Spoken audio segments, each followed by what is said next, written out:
Georgy Zhukov, el mariscal que aplastó al nazismo y encaró al estalinismo. Culturizando presenta Crónicas de Ares con Carlos Domínguez. La antigua Unión Soviética demostró al mundo con una fuerza demoledora que, enarbolando ideales patriotas y un poder militar avasallante, se podía vencer al nazismo alemán. Georgy Zhukov, el mariscal ruso que entró triunfante en Berlín, estuvo al frente de dicha gesta, un héroe del comunismo que el mismísimo Stalin trató de disminuir, pero que nunca pudo destruir. Esta es la historia del militar invencible que luchó contra Hitler y fue capaz de enfrentar con sus acciones nada menos que al estalinismo. Conozcamos a Georgy Konstantinovich Zhukov, quien nació en una ciudad cercana a Moscú, al sur de la capital de Rusia, llamada Strelkovka, un 1 de diciembre del año 1896. Nació en el seno de una familia realmente pobre, o en extremo pobre. Tuvo que conformarse solo con asistir a la escuela básica. Luego, a los 10 años, se vio obligado a mudarse a la capital, Moscú. Sus padres tuvieron que enviarle a la gran ciudad para que iniciara su formación profesional como aprendiz de un tío que trabajaba en la confección de prendas de vestir de piel.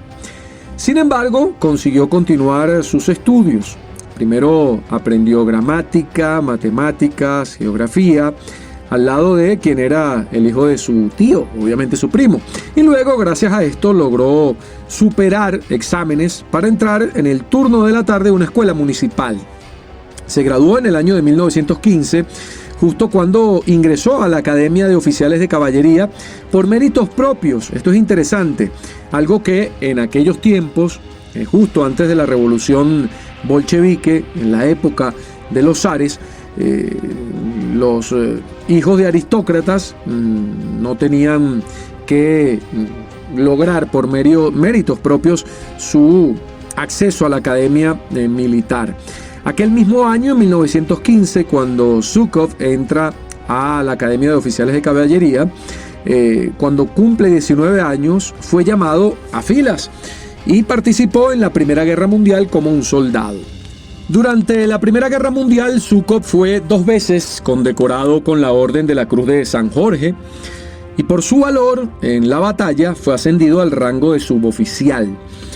En octubre de 1916 recibió una herida que le provocó la pérdida parcial de la audición. Por este motivo fue relegado al escuadrón de caballería, pero de reserva, en la región de Yarkov, eso es en Ucrania, justo donde se encontraba cuando la Revolución de Octubre. El escuadrón del que él formaba parte dio la bienvenida al golpe de Estado y rechazó someterse a las autoridades ucranianas. Por este motivo fue despedido y en diciembre de 1917, después de la Revolución de Octubre, regresó a Moscú y luego otra vez a su aldea natal, Strelkovka. Ahí permaneció y estando ahí en su aldea natal contrajo el tifus, lo que lo hizo permanecer en estado crítico un muy buen tiempo. Ya recuperado, en septiembre de 1918 fue llamado a filas ya del Ejército Rojo. Ya Rusia o la Unión Soviética estaba bajo el poder bolchevique. Y otra vez fue asignado a la caballería. En marzo del año 1919 se hizo ya miembro del Partido Comunista, donde su pasado muy pobre, de extrema pobreza, fue un recurso político importante para destacarse justamente en este partido donde los obreros tenían relevancia el Partido Comunista. Luchó en la Guerra Civil Rusa desde 1918 a 1920, obviamente al mando de los bolcheviques, y ahí recibió su primera condecoración como soviético, la Orden de la Bandera Roja, a la que siempre fue fiel.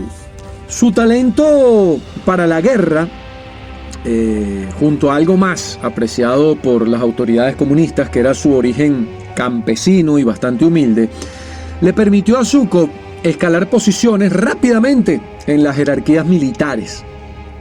Entre los años 1924 y 1929 recibió ya una formación militar superior. Recuerden que había sido interrumpida por el estallido de la Primera Guerra Mundial y su participación como militar en ella. Sus orígenes humildes, y bueno, y como dice alguna parte de la leyenda, su experiencia como comandante de una división del primer ejército de caballería le permitieron salir con vida de la gran purga del Ejército Rojo que realizó Stalin.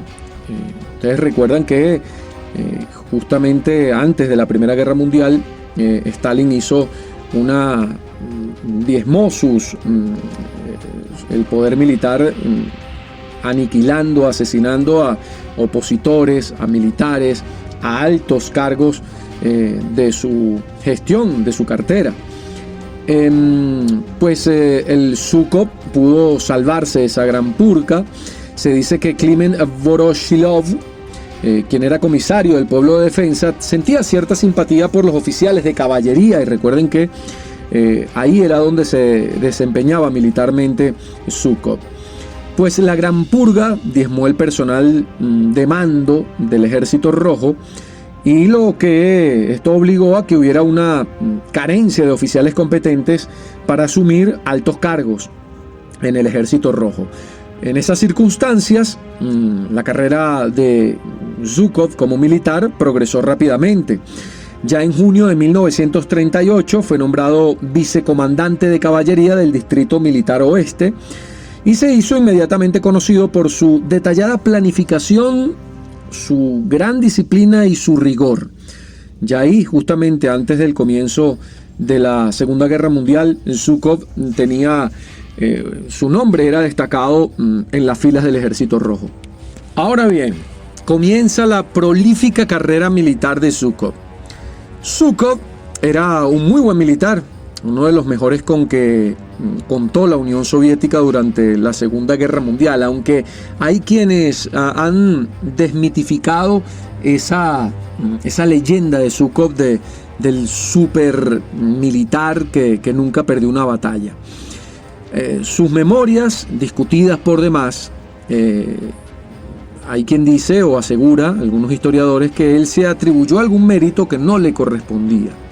Sin embargo, sea como fuere, siempre tuvo la protección milagrosa de un halo que lo salvó de morir en alguna guerra o también dentro de lo implacable que era Stalin con los miembros de su buró, de quienes estaban muy cerca de él. Y al contrario que muchos compañeros caídos violentamente, sobrevivió a todas estas afrentas que se realizaban justamente en el tiempo cuando Zhukov ejerció su carrera militar. El 11 de junio de 1939, Zhukov asumió el mando del 57 Cuerpo del Ejército Rojo en la República Popular de Mongolia, donde combatió exitosamente contra el ejército japonés de Guangdong tras la invasión de Japón a la región china de Manchukuo. Justo en agosto de ese mismo año, en 1939, ganó una batalla, la de Khalkhin Gol, al emplear por primera vez en la historia bélica las nuevas tácticas de la guerra blindada, usando brigadas de tanques, haciéndolos avanzar alrededor de ambos flancos de la batalla, apoyados por artillería motorizada e infantería. Mediante también una campaña de desinformación, Zhukov logró engañar a la inteligencia militar japonesa y lanzó ese ataque sorpresa. En pocos días, Zhukov había ya derrotado a las tropas japonesas. Por esa operación, ahí en la región de Manchukuo, Zhukov, en esta guerra ruso-japonesa, fue condecorado con el título de Héroe de la Unión Soviética y además con la Orden de la Bandera Roja de la República Popular de Mongolia. Ya para junio de 1940, en plena Segunda Guerra Mundial, fue designado comandante del Distrito Militar de Kiev, en Ucrania, según el nuevo sistema de títulos militares introducidos en aquel momento por las autoridades soviéticas, lo que hizo que ascendiera a general. Por poco tiempo, Zhúkov, entre enero y julio de 1941, justo antes de la invasión alemana en la Operación Barbarroja contra la Unión Soviética, fue jefe del Estado Mayor Zhúkov del Ejército Rojo, asumiendo el mando del Frente de la Reserva. Sin embargo, debido a algunos desacuerdos con Stalin, ya para antes de la Segunda Guerra Mundial ya había algunos desacuerdos con Stalin, pues bueno, fue reemplazado de ese cargo como jefe del Estado Mayor del Ejército Rojo. ¿Por qué tenía desacuerdos con Stalin? Pues bueno, él ya venía advirtiendo la necesidad de prever una posible guerra con Alemania y creía conveniente que había que tener alerta al Ejército Rojo, algo que no creía que fuera a pasar por el máximo mandatario de la Unión Soviética, Stalin.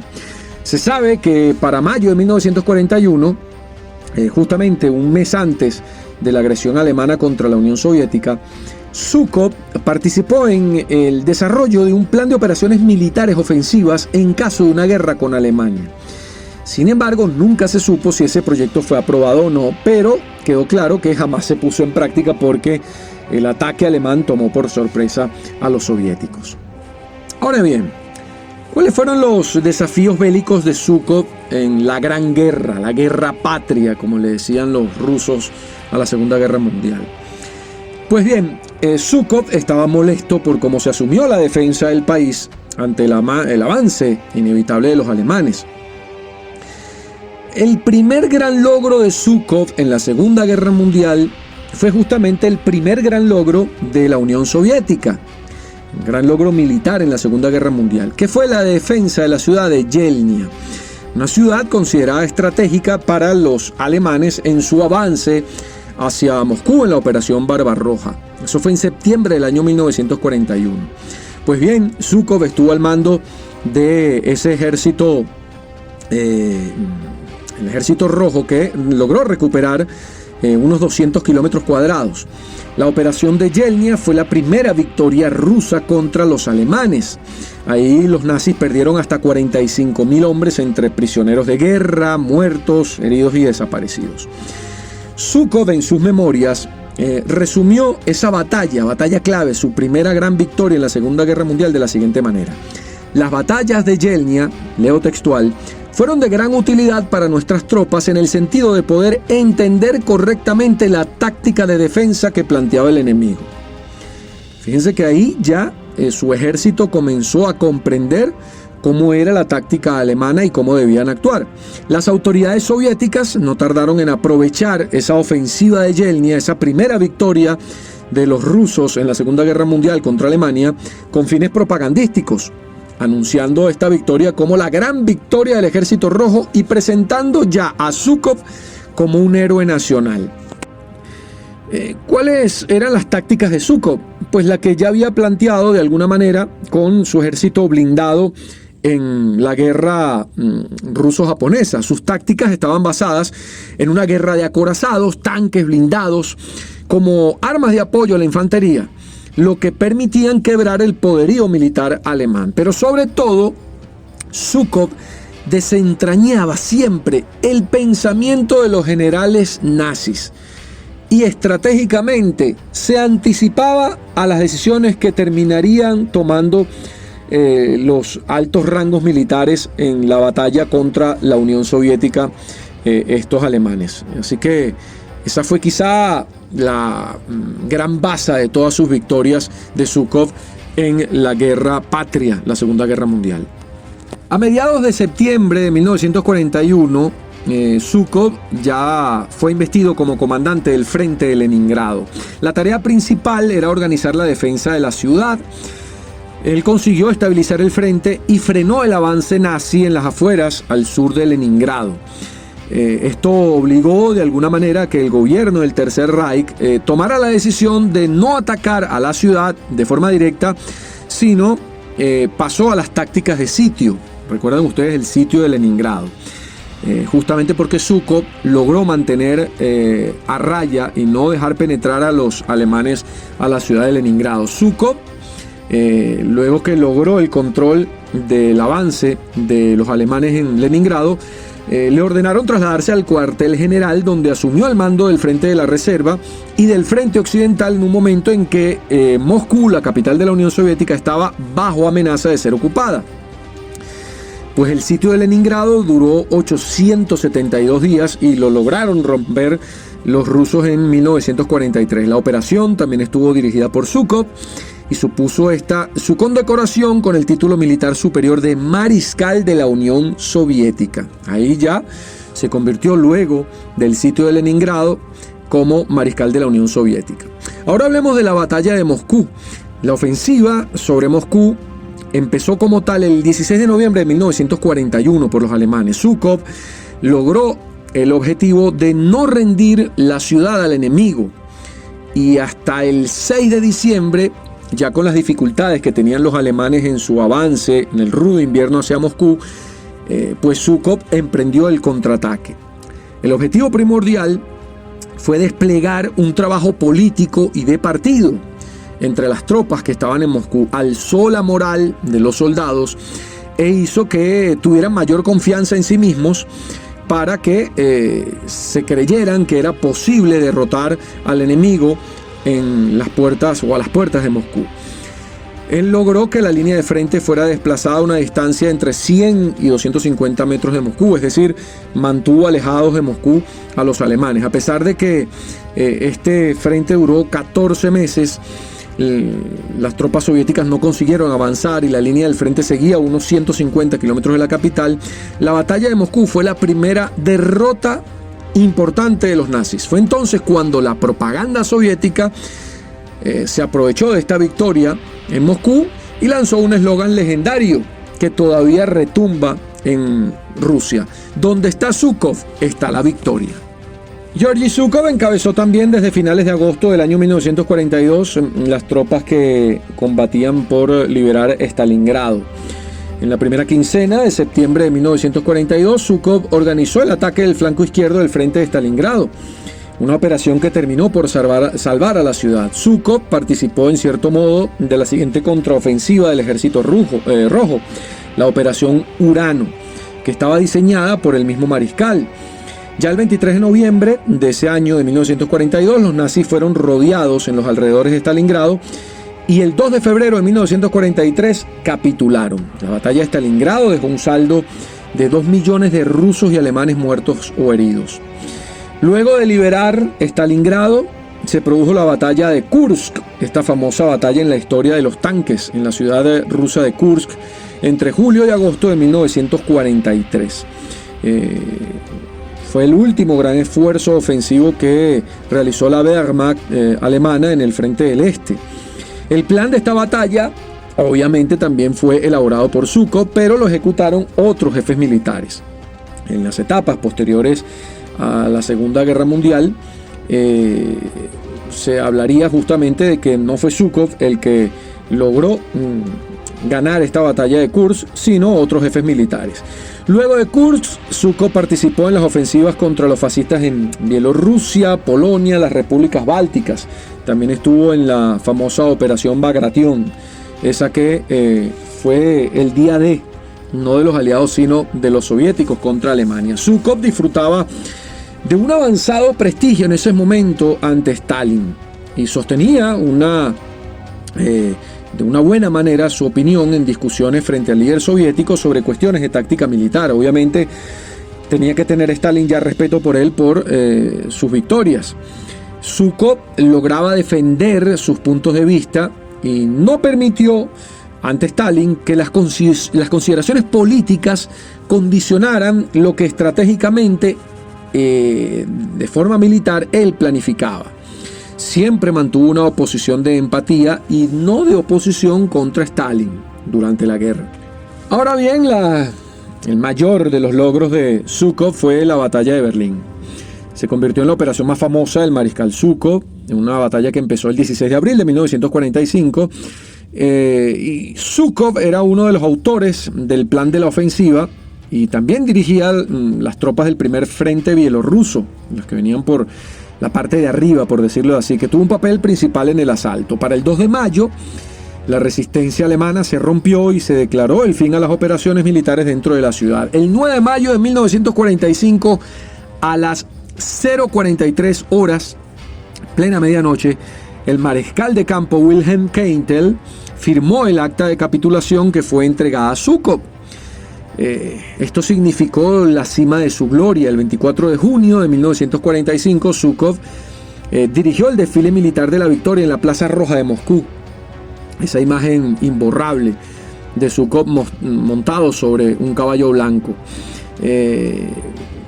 Pues una de las hijas del mariscal Zhúkov, en las memorias, recuerda que resultó una sorpresa total para el mariscal Zhúkov que fuera designado a comandar la revista de todas las tropas rusas en aquel día de la victoria, ya que todos estaban más que seguros que el desfile iba a estar presidido por Stalin. Pero ¿qué pasa? Stalin le tenía miedo a los caballos, no sabía no sabía montar caballo, Stalin.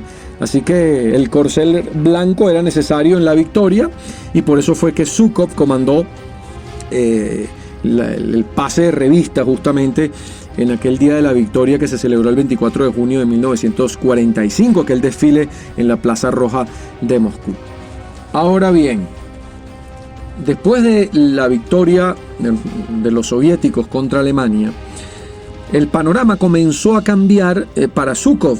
Contrariamente a ser ese mariscal que logró victoria tras victoria y que debía ser considerado un héroe nacional en la Unión Soviética, la cosa fue cambiando. En 1946, Zhúkov fue nombrado para comandar la zona de ocupación soviética, la parte soviética en Alemania, y sirvió como comandante en jefe de las fuerzas terrestres soviéticas. Pues todo apuntaba que tenía un futuro extraordinario por delante. Era el ídolo del pueblo soviético por sus victorias. Pero luego todo cambió ese mismo año, en 1946, cuando Stalin le quitó a Zhúkov todos sus puestos y lo envió a la remota ciudad sureña de Odessa, en Ucrania, para dirigir un distrito militar local. Ese fue un exilio realmente humillante para un héroe de guerra nacional de aquella magnitud. Tan solo un año después de la batalla de Berlín, Stalin presentó cargos oficiales contra él por exagerar sus propios méritos y pretender ser el responsable de operaciones militares de la Gran Guerra Patria con las que no tenía ninguna relación. Ese fue el argumento de Stalin para desterrarlo prácticamente. Incluso había temores justamente por la intriga que generaba en los altos mandos gubernamentales de la Unión Soviética, la cercanía que tenía Zhúkov con el general norteamericano Dwight Eisenhower, quien era un admirador de Zhúkov, y Zhúkov también era un admirador de Eisenhower. De hecho, Zhúkov invitó a Eisenhower en alguna oportunidad a visitar la Unión Soviética. Stalin tenía una excusa. Él decía que el mariscal Alexander Novikov, que dirigía las fuerzas aéreas, había afirmado que Zhúkov estaba conspirando contra Stalin. De hecho, el propio Alexander Novikov, este mariscal, fue obligado a firmar este testimonio contra Zhúkov bajo tortura. Lo confesó mucho después el propio Novikov. Dice: rompieron mi moral, estaba desesperado, noches de insomnio, así que lo firmé solo para que parasen. Imagínense cómo amedrentaron a Novikov para que dijera o testimoniara que Zhúkov estaba planificando una conspiración contra Stalin. Este testimonio obtenido a la fuerza es lo que proporcionó a Stalin las bases o los considerandos para acusar a Zhúkov y enviarlo al exilio interno. Pues lo que realmente sucedió es que Stalin quería deshacerse de un rival potencial del que sospechaba y del que tenía miedo. Zhúkov era muy popular durante la guerra, hasta el punto que podría haber puesto en peligro ese monopolio de poder que ostentaba Stalin. Como dijo el propio Zhúkov, cuando se le preguntó por qué Stalin utilizó falsas acusaciones para enviarlo al exilio como excusa, Zhúkov textualmente dijo: estaba celoso de mi gloria. Entre los años 1946 y 1948, Zhúkov vivió en Odessa y pasó su tiempo luchando contra el crimen. Cambio importante para un hombre que dirigió el ejército que aplastó al nazismo. Sin embargo, Zhukov no mostró signos de insubordinación contra Stalin. Para 1947, las autoridades locales en Odessa anunciaron que el crimen organizado que prosperó después de la guerra había sido derrotado justamente por ese liderazgo de Zhukov en la ciudad de Odessa. Circulaban algunos rumores que decían que Zhukov había castigado a los criminales ejecutándolos sin hacerle juicio. Aunque puede tratarse esto de una leyenda urbana, refleja obviamente la imagen que se tenía hacia Zhukov en aquel momento. Para 1948, Stalin saca a Zhukov de Odessa y lo manda a un territorio mucho más inhóspito, nombrándolo comandante del distrito militar de los Urales, en la ciudad de Sverdlovsk. Eso es a 1700 kilómetros al este de Moscú. Ese mismo año, Zhukov fue acusado de saqueo durante la captura de Berlín, durante su victoria en Berlín, y tuvo que pedir perdón. Textualmente dijo: no debería haber recogido toda basura inútil y haberla metido en algún almacén, asumiendo que ya nadie la necesitaría. Estuvo ahí en esa ciudad de Sverdlovsk hasta 1953, justamente el año en que murió Stalin. Un mes antes de que muriera Stalin, ordenó que Zhukov regresara a Moscú.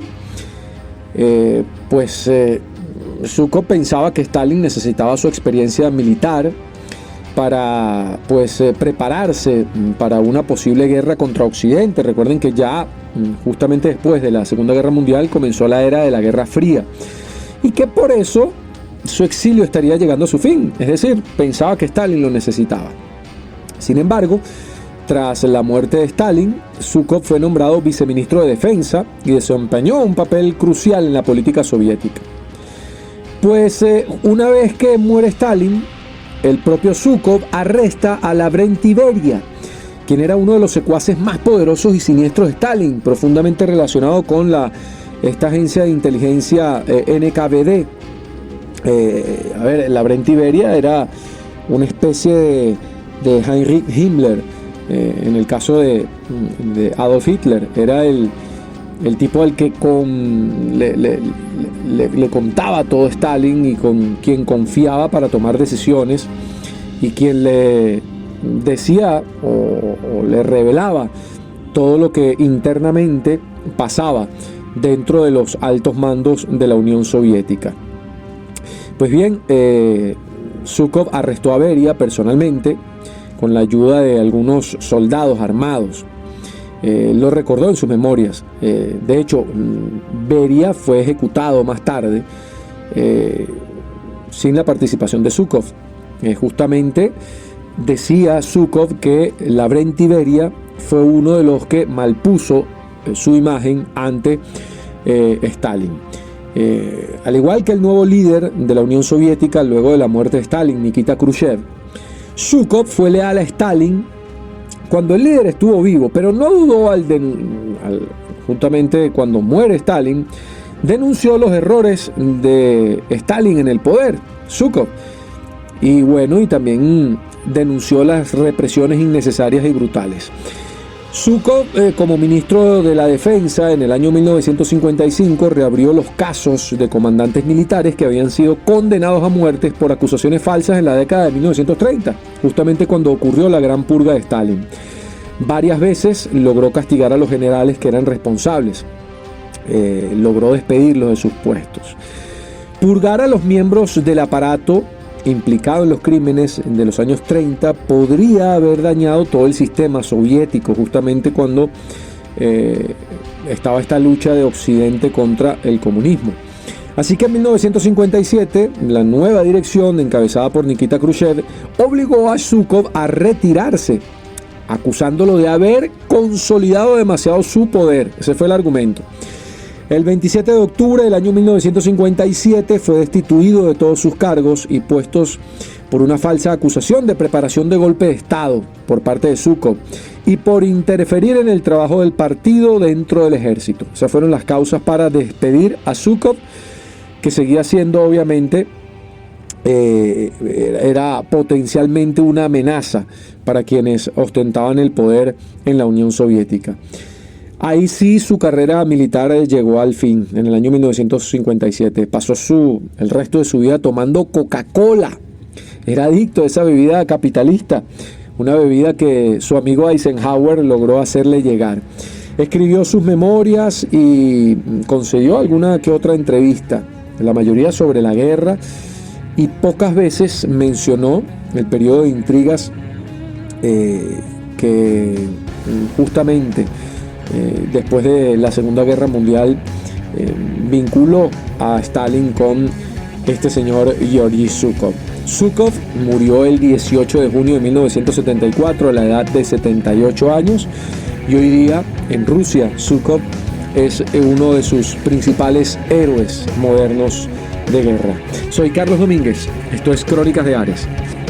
Culturizando presentó Crónicas de Ares con Carlos Domínguez, una producción de culturizando.com.